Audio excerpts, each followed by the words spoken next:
Hi folks, welcome back. We've spent a lot of time this year talking about politics, power, and the people who seem to have way too much of both.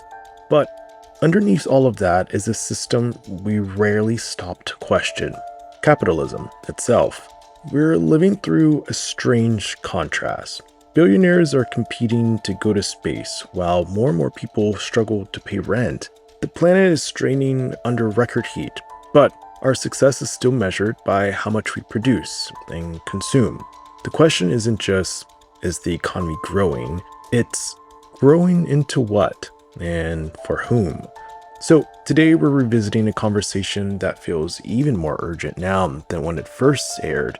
I sit down with Michael Mezzatesta to rethink capitalism from the ground up, to ask what an economy built around well-being, ecology, and enoughness might actually look like. We talk about ecological economics, capping extreme wealth, and how we start shifting our idea of a good life away from endless more. If you ever felt like the system isn't just unfair, but poorly designed, this one's for you. I'm Chalin, and this is The Delve.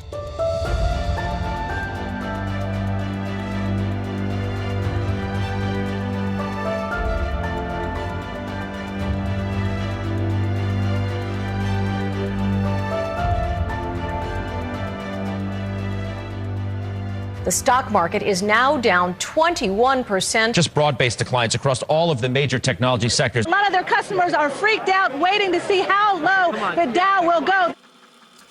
The 2008 housing market crash and the Great Recession that followed marked a turning point in the American and global economy. Since 2008, inequality has deepened dramatically, and some economists, sociologists, and content-creating activists point to that moment as the end of capitalism as we knew it. In 2007, before the financial crisis, and more importantly, the response to it, the richest 1% of Americans owned 35% of the country's total wealth. The next 19% of Americans owned 51% of the total wealth. And the rest of the population, 80% of Americans, owned just 14%. But by 2011, that top 1% owned 43% of total American wealth, and the bottom 80% owned only 7%. By 2019, just 3 people owned more wealth than the bottom half of all Americans combined. And then COVID happened. And the wealth held by billionaires in the US increased by 70%. The richest 1% in America now owns more wealth than the bottom 90% combined. That money isn't stuffed under their mattresses either. Most of it is invested. That's how it keeps growing. According to a report by Oxfam, the investments of just 125 billionaires emit at least 393 million tons of Earth-heating carbon each year. That's the equivalent of France. Each individual billionaire is emitting an annual CO2 average that is 1 million times higher than someone in the bottom 90% of humanity. 1 million times. Before the COVID wealth expansion, the world's wealthiest, the 1%, a group that includes billionaires, millionaires, and those who earn more than $140,000 a year.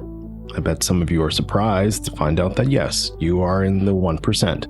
Produce emissions equal to the poorest 66% of humanity. That's roughly 5 billion people. There is a scientific consensus that for every 1,000 tons of fossil carbon burned, a person will die a premature death.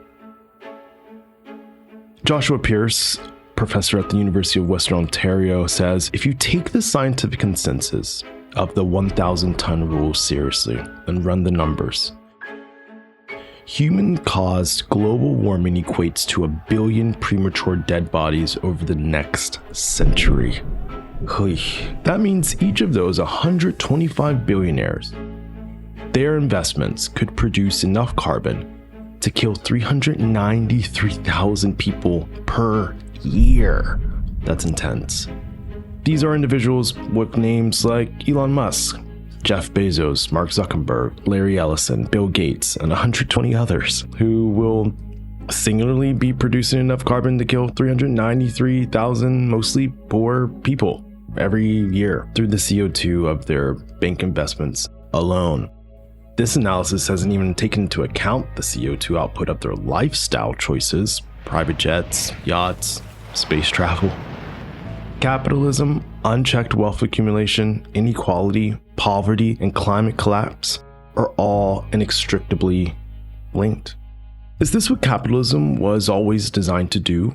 Karl Marx certainly thought so, writing all the way back in the 1860s that capitalism would be defined by growing inequality, economic crises, and unbridled consumerism that is the very foundation of the climate crisis.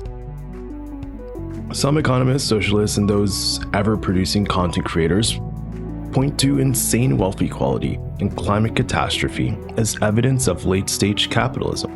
And some say capitalism is already in the rearview mirror. So we thought we'd take a minute to break down what are the so-called stages of capitalism and what might be available to us if capitalism has really reached its natural conclusion. The stages of capitalism aren't universally agreed upon, but let's say there's three: early, middle, and late. Early capitalism began in the late 1700s and was driven by industrialization and the rise of private ownership. The middle stage was characterized by economic growth, expansion, and the establishment of market economies, and late stage capitalism is the final boss, in which capitalism's inherent problems are so pronounced that it has become unsustainable. Karl Marx theorized in 1867 that capitalism would gradually concentrate wealth and power in the hands of a few who would essentially rule over a large impoverished class, ultimately causing a social breakdown. Karl Marx, importantly, was not an economist. He was a philosopher. The field of economics, as we think of it today, was actually born of capitalism. The quote father of economics, Adam Smith, wrote The Wealth of Nations in 1776. Let the former Greek minister of economics, Yanis Varoufakis, tell us a little bit more about this moment in time. Tom, the way I see it is this. Suppose this was 1776 and we were in London and we were having a discussion about the state of the world. Now, everywhere we looked in 1776, we would see feudalism. We would see feudalism in the House of Lords, in the House of Commons, in government, in every local council around the world, on the land. We would see peasants, we would see, aristocrats. And yet, we do know that, don't we? Already, feudalism had died and it was being gradually but fast being replaced by something called capitalism. The magnificent shift of power from the owners of land to the owners of machinery, of steamships, of electrical grids later on, and the shift of wealth creation from rent accumulation to profit making. Economics as an academic field grew in popularity and in its power alongside capitalism, which is why some creative, lefty anti-capitalists say the field is trash. The field of economics shouldn't exist. Since the 1800s, it's been used to just defend the rich. It's called a science, so exploitation can be justified by it, and physics envy is common with economists. You see, in the 1800s, Karl Marx wrote Capital, explaining working class impoverishment wasn't good or inevitable. But the emerging capitalist class said, I don't like this trend at all. We better find some way to make ourselves not look evil. Instead of doing something useful, cause these guys are jerks, some dudes decided value doesn't really come from work. Making money makes you good, said with a wink, nudge, and a smirk. The price tells you the value of your worth. Political economy was once the moral philosophy of exchange. Economics tidies up by throwing morality away. Perhaps Einstein should be listened to when he clearly say, we should be on our guard not to overestimate science and scientific methods when it's a question of human problems, and we should not assume that experts are the only ones with the right to express themselves on questions affecting the organization of society. But now that that's out the way, let me quote a couple important economists who have placed us on this timeline of late-stage capitalism. And here I'm going to borrow from Sydney University's David Elias Aviles Espinosa, who wrote a piece called Unpacking Late Capitalism. German historical economist Werner Sombart coined the term about 100 years ago when he defined the capitalist economic system into those three periods. He saw himself in the 1920s already in the late capitalist time period based on how shitty things were after the First World War, economically, politically, socially. And if he thought those times were bad, what came next would really scare him. But of course, most people, and being the gardens of capitalism itself, most economists, were too busy enjoying capitalism to worry much about its demise. That lasted until economist Ernest Mandel published Late Capitalism in 1975. Mandel saw late capitalism in the economic expansion after World War II, where we have the emergence of multinational companies, globalization, rise in corporate profits, skyrocketing individual wealth, and capital investments into non-traditional products, like the expansion of credit. The expansion of credit. That's bringing us back to the 2008 housing market crash, isn't it? Then in 1991, literary critic Frederick Jameson published his analysis, pointing to globalization and the post-industrial economy where everything becomes commodified and consumable, and thus marking the birth of the influencer. That brings us to Thomas Piketty, who published Capital in the 21st Century in 2013, arguing that because the ownership of capital reaps more reward than the labor, there's very little incentive to work hard, and the system itself is incompatible with a dynamic, meritocratic, and innovative society.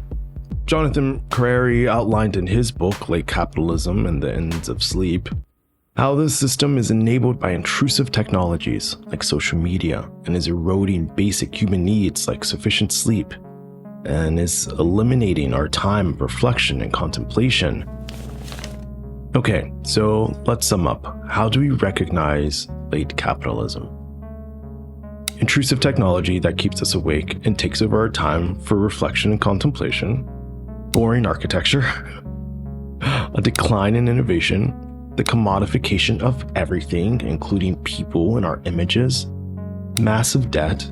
Globalization. Skyrocketing individual wealth. Insane corporate profits.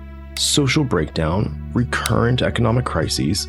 Global inequality. And climate catastrophe. Wow, this is making the sustainability of capitalism look pretty bleak. But maybe it's already done and dusted. Let's pick up where Yanis Varoufakis left off. Already we have undergone a transformation to something like feudalism, but a very technologically advanced version of it. Markets have been replaced by platforms.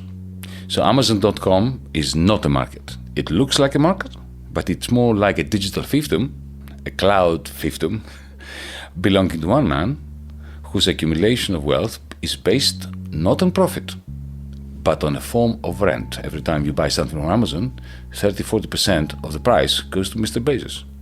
Varoufakis argues that the massive sums of money that were supposed to save our economies in the wake of the financial crisis and the pandemic have instead supercharged big tech's hold over every aspect of the economy. The idea of this new world where everything belongs to a few tech overlords and we are all laboring in the cloud to make them money is hitting pretty hard.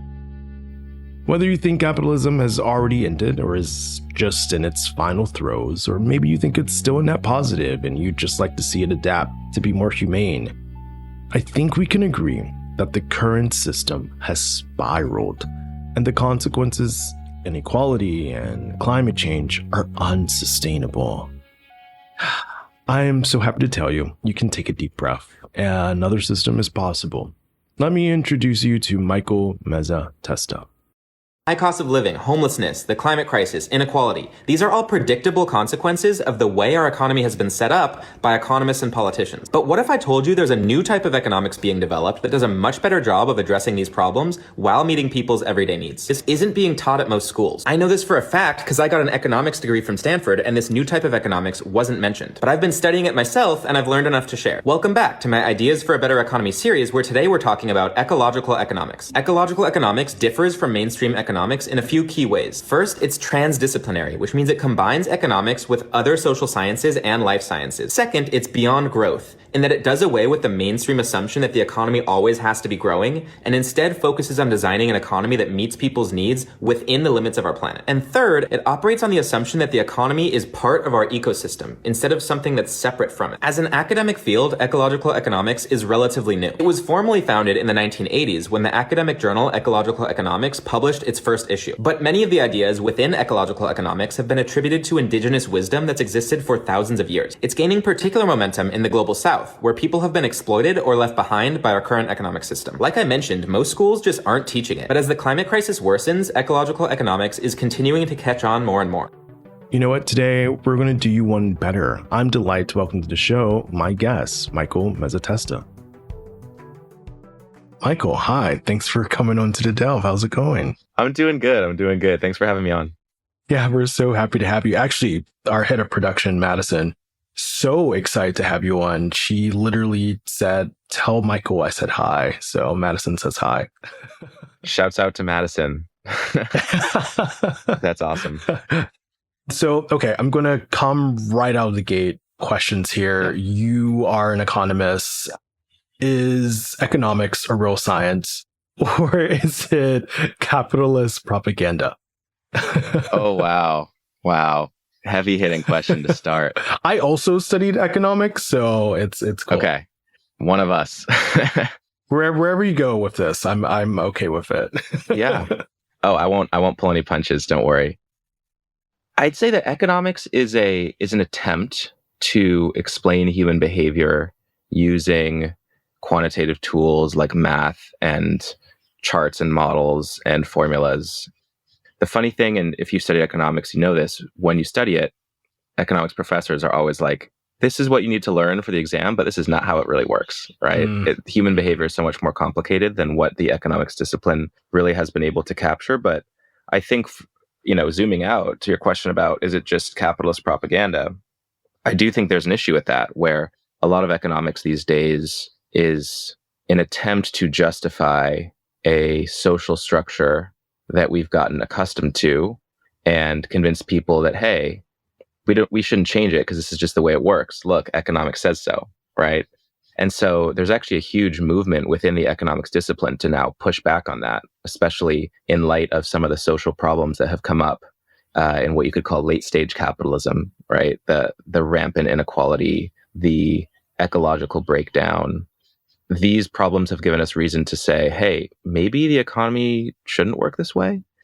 And what's really cool is that a lot of this is coming from within the economics movement itself. And so I'd say that the economics discipline is having a bit of an internal transformation beginning.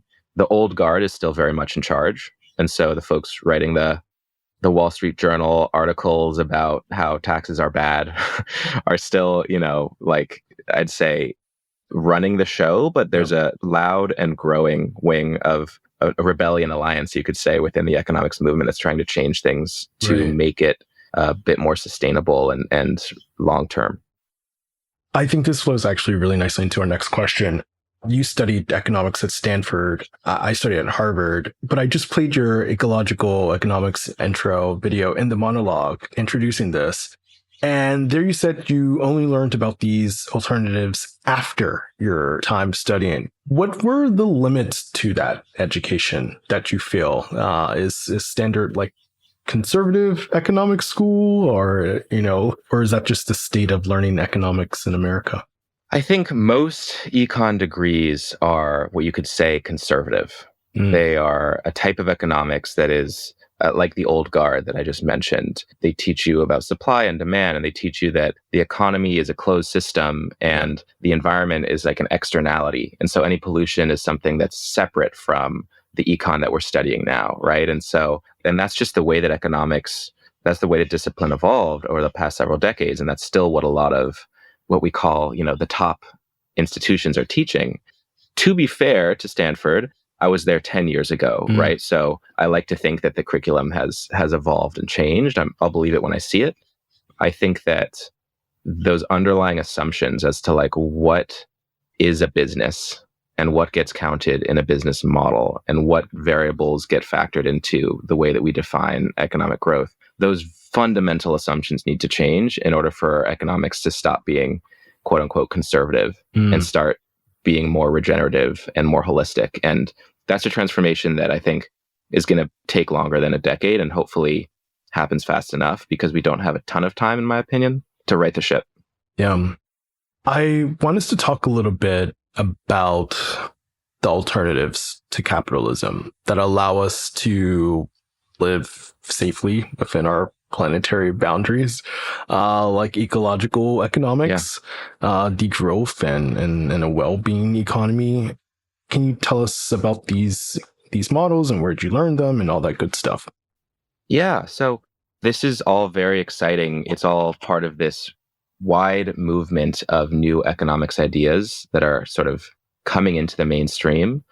You mentioned three of, the more popular ones. Yeah. They all relate to each other. There are internal debates within the community as to which one's better than the other, but all of them, I think, could fall under the umbrella of ecological economics, which is effectively an attempt to ground the economy in a holistic view of the earth as one closed system. And so it's not like there's the economy over here and there's the environment over here, which is the way that econ students usually get taught in this more traditional conservative way. But it's saying, no, it's all connected. What's really cool about the movement is that in many ways, it's a return to ideas that have been around for hundreds of thousands of years. That everything's connected. Exactly. A lot of people have made the point that ecological economics is grounded in indigenous wisdom and this notion that it's this pre-colonial notion that everything is connected and we're all part of a living system that we need to ground ourselves in and respect and sort of cherish and know our place in, right? As opposed to this sort of post-Enlightenment neoclassical view of we are separate. We are these gods that are separate from the natural world. So it's almost a return to a much more interconnected understanding of ourselves and the world around us. And then, we can get into the specifics of every, degrowth means one thing, and then well-being economy is another thing. But I'd say all of them share this underlying current of let's think of economics as really a question of what is our role on Earth and how do we structure our society in ways that allow us to flourish as humans, but also respect the boundaries of the world that we're living on. Do you think we're moving in that direction towards ecological economics, or is there a long way to go? Are there going to be detours? Is it going to be an easy plane landing? What's kind of the route here? I think everyone's so antsy about it. Yeah, everyone realizes capitalism's not working, So everyone's what's happening? What do we do now? Yeah, I like to think we're on our way to making this transition. I think it would be part of a much larger cultural and spiritual awakening because economics is just one piece of, I think, a major transition that humanity needs to go through in order to achieve a more sort of long-term model that is good for people and the planet. But there's a lot of risks involved, right? Because as things start to break down, that creates political turmoil and it creates potential crises. Like if global warming gets worse, it could create a huge amount of global migration that could destabilize countries and cause conflicts between countries. And so I think ecological economics gives us a way out in the traditional framework of there are nation states, they govern economies, we can pass policies and reform things so that we can build a better society. And as someone who doesn't want to see things break down and massive wars and lots of people dying, I'm oh, this is what we need because this is how we can sort of right the ship and steer our way out of this mess. But there's obviously the risk that things destabilize further. And in those scenarios, I read a lot of science fiction and speculative fiction. I also read a lot of history. When things get unstable, oftentimes authoritarianism becomes the norm. And people have warned that we might be returning to a more sort of fascist style of governance, which would be a departure, I think a real turn away from the direction I think we need to go. And that would be really scary. And so I wouldn't say I want to paint a great picture of like, we're just going to change our economics assumptions and everything's going to be better. I hope that's what happens, but also there's a lot of risk. And that's why I said at the start, like, we don't have a ton of time. The sooner we can make this transition, the better our chances of sort of steering through these crises in a humane way that doesn't result in a lot of, destruction and scary things happening. And I don't like to be a doomer. Like, I don't want to say, hey, things are all going to break down, because humans are very resilient and I don't know what's going to happen. Sure. But I do see ecological economics and this economic transformation as part of what could be a relatively, stable, safe transition into a better social model. And I hope it's what happens.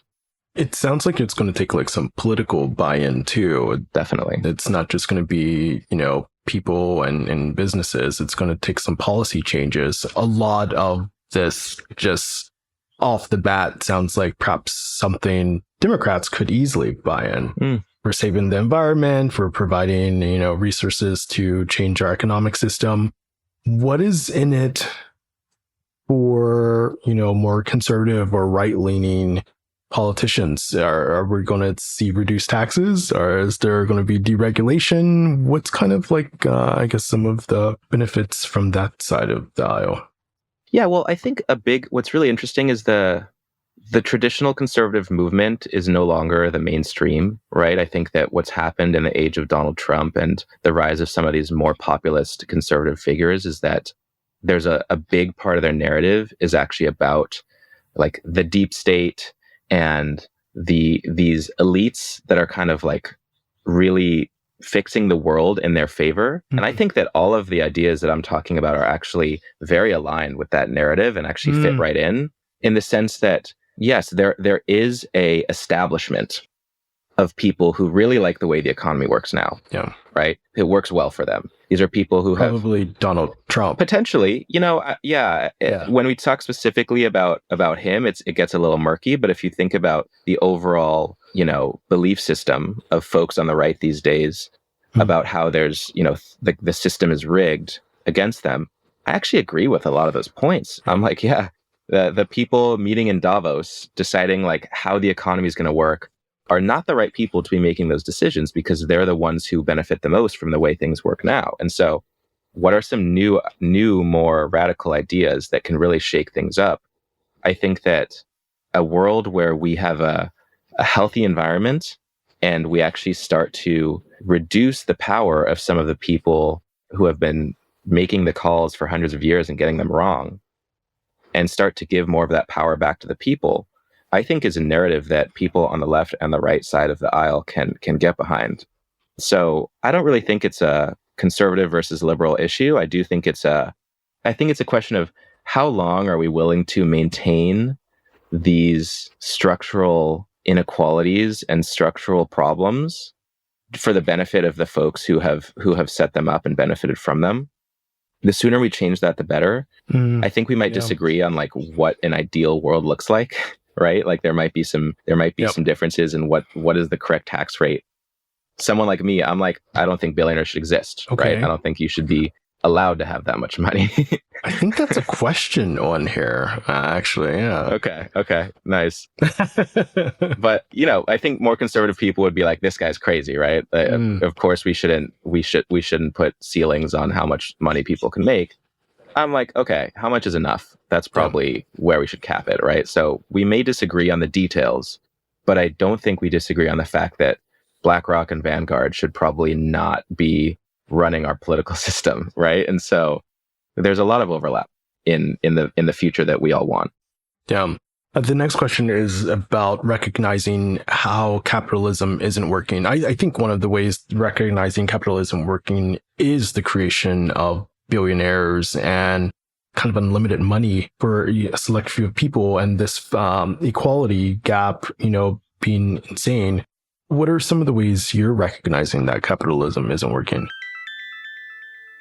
This episode of The Delve is produced on Chalin, the AI platform my team and I built to power shows just like this one.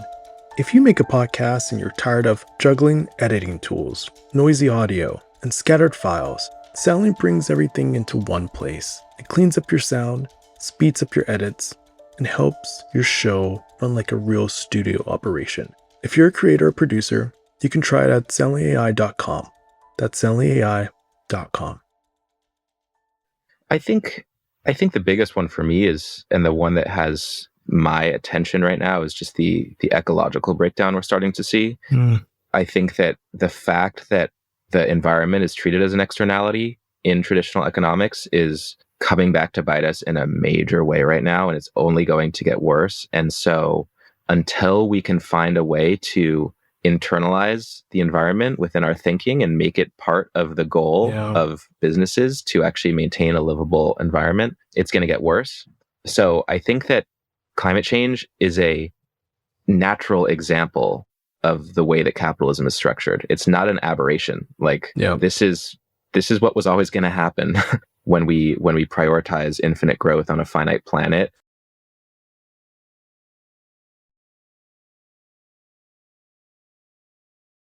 And ignore the environmental costs of business. Yeah. I think that rising inequality is the other big one for me. I think, depends on how you cut the numbers, but poverty in my country, in the United States, has gotten worse in the last couple of decades. There are fewer people who feel like their future is better than, their present. Yeah. People are starting to lose hope on that. And I think that those are all indicators of capitalism not working. At the same time, I think I would seem loony to some people if I didn't mention that over the course of the last 100 years, we've made major strides in poverty globally, right? Infant mortality rate has come way down. There have been a lot of great things that have happened during quote unquote capitalism, right? And so I think that we need to be able to recognize the good things that we've been able to achieve as a species in the last couple hundred years, as well as the things that give us reason to believe we need to make major changes moving forward. And I don't think that simply capitalism is the problem. I think we need to take what's worked about the economy that we've set up and then be honest about what we need to change and come up with some new version of what it could look like. And I don't care what we call it. If it's capitalism, I think that if we use the word socialism or communism, it scares some people. Right. Yeah. But if we use the word capitalism, I think it really rubs a lot of people the wrong way now because of how bad things have gotten. And so maybe we need a new ism. Sure. I want to go back to millionaires and billionaires. Yeah. In this new system that we would go towards, do they exist? Are you putting me in charge of the system? Or? Sure. Yeah. Yeah. Why not? I think that it totally depends on. I don't think that billionaires make a ton of sense in a more sustainable economy. Why don't billionaires make a lot of sense? I think it's because we need to be able to recirculate wealth in the economy. When few people accumulate so much wealth, and people talk about wealth isn't really a zero-sum game, and I believe that. Just because one person's rich doesn't mean another person can't be rich. But we do need money to flow through the system in order to improve infrastructure, in order to invest in social projects and for other businesses to succeed. And so I think that when it concentrates so much, it kind of creates stagnation in the economy. And so that's one reason I think billionaires need to have some sort of wealth cap. It's okay, once you have a yacht or two or three, bro, you're good. Everything else that you do at that point can be, I have this funny idea, and I've read about this a bit too. Once you hit $1 billion, maybe your wealth is capped, and then you get some sort of trophy. Maybe there's a parade. We should still celebrate people, I think, who create a lot of wealth. I'm not saying that innovation is bad. It's just at what point are you good? So how much is enough? Is it $1 billion? Is it 100 million? Is it 50 million? There are some really good debates happening on that right now. There's a new book that came out recently called Limitarianism, someone came forward and said that $1 million is enough. I don't know what the right number is. I think that I would think of it in terms of a progressive taxation system, so that taxes get higher as you achieve higher levels of wealth. And at some point, I think the tax hits 100%. If it's $1 billion, if it's $2 billion, if it's 500 million, I don't have a clear answer on that. I just know that there's somewhere up there where you've got enough money. And I think that the one last point I'll make on the billionaire thing as to whether we should have them is that I think that the more compelling argument against billionaires is actually a cultural one, in the sense that I think that the way that culture has changed during this capitalist era is that, and especially kind of due to a lot of changes in American culture and American politics, especially on the conservative side that we've exported, it's this notion that whatever you achieve is your right, and whatever you accumulate in terms of wealth is your right to keep, and the government should keep their hands off of that, right? And I'm not trying to say that I want to give anyone's money to the government, but what I do think is that when you have a bunch of people who are waking up every day thinking that they aren't enough because they don't have as much as the next guy, and you have people with hundreds of millions of dollars who are depressed because they feel they don't have enough money because they're not a billionaire, like that is a problem, I think, because it creates this unquenchable thirst for more that we have put on a pedestal and treated as some sort of godly quality of people in the spirit of economic growth and capitalism. But I think it creates a lot of unhappy people, actually.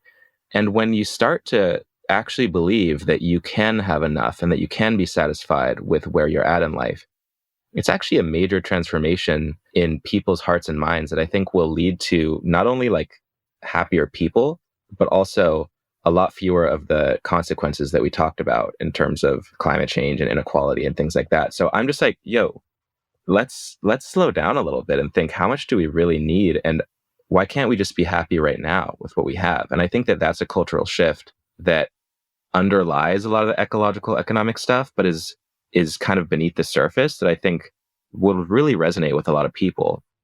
Yeah. I like to end these asking people what's something that makes them hopeful for the future. Yeah. I don't know whether it's the adoption of ecological economics. Is it the tax rate eventually capping billionaires out? What's something that makes you hopeful? For me, it's young people. Okay. Definitely. I think that the conversation I've been privileged to be a part of, because I do a lot of my work on social media and I post, these ideas in places where they can get seen by a lot of young folks, has given me a lot of hope, because it seems like a lot of younger people are really ready for something different. Yeah. And people always say that folks get more conservative as they get older. Young people are always idealistic, and then they kind of give up on those ideas. But that's not happening to millennials or Gen Z, like our generation and the generation behind us are not. I think I'm getting slightly more conservative, just like ever so slightly. And I might be too. And I think that's probably happening over time to a lot of us, right? But it seems to be like much less of a trend. Yes. Especially because the economy hasn't really performed in a way that makes us feel secure about the future. And so in some ways, there's a dark side of what I'm saying, of like, maybe we would all start to feel better if we actually had hope. Oh, wow. But if you really do believe that like things need to change, which I do, and you see that the economic and demographic trends of people really, I think, ready for that change, I really believe that the next few decades are going to see some major transformations. And my fear is that things become much more unstable. But my hope is that since these conversations are happening and there's a lot of people who are receptive to them, that we're going to make the shift into a system that we all feel better about, and that really preserves the future for not just us, but our children and their children, and down the line. I know I said we were going to end this, but there's something that just popped in my head. Yeah. There's also just variations of where countries are at in their journey of capitalism. All countries aren't in this post-capitalism phase like the United States. Some are kind of like Indonesia, which is still, maturing, and Brazil, some of these major developing economies that are, wealthier by economic centers, but still developing. So maybe would they be at an easier place to kind of have their shift towards ecological capitalism versus, something that's a little bit more entrenched, like in the US and in Europe? And I don't know. What does that look like?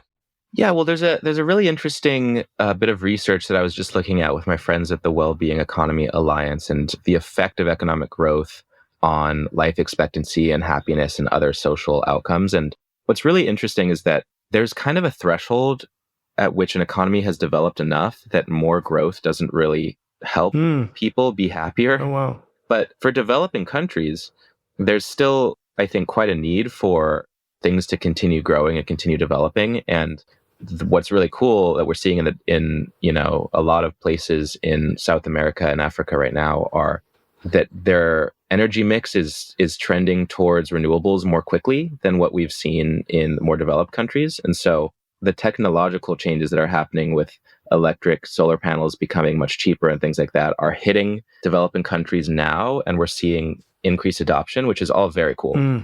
But another thing that I think is important to think about is how at some point a country has had like enough quote unquote economic growth to where the demographics kind of stop improving and you just start to see wealth concentrating at the top and not a lot of like social progress as a result of it. Yeah. And so I think that in some respects, I really roll my eyes when I see people in developed countries like myself tell the developing world how they should grow or how they should run their economies. I think that's like very sort of World Economic Forum type, like we're going to mastermind the economy. I'm not going to tell anyone what to do, but I do think that the developed world has reached a point where more wealth isn't really creating social benefit. It's actually creating some problems, especially because it's becoming so concentrated. And so I think we have a lot to do to combat inequality. I think that developing countries, the more they take advantage of new technologies and renewable energy while they develop, the better. But I think overall, it's time for, at a species level, a conversation about like, what type of economy do we really want? And I think that conversation is emerging and it's getting louder and louder. So I appreciate you for having me on to talk about it. Yeah, absolutely. Where can folks learn more about you? Yeah, so I've got my website, michaelmez.com. My main platforms right now are Instagram and TikTok. And so if you want to watch my explainers of these ideas, I try to keep them pretty short. So yeah, I'd say those are the best places to find my work today. Awesome. Michael, I really, really appreciate it. This was really fascinating and fun. Thank you. Thanks for having me on, Chalin. I appreciate it. Absolutely. Thank you all for listening in. Shout out to Madison on production. What a great episode. Thank you to Eli, Brendan, and Javon holding down sound. You guys are incredible. I'm Chalin. This is The Delve, and I'll see you next Friday.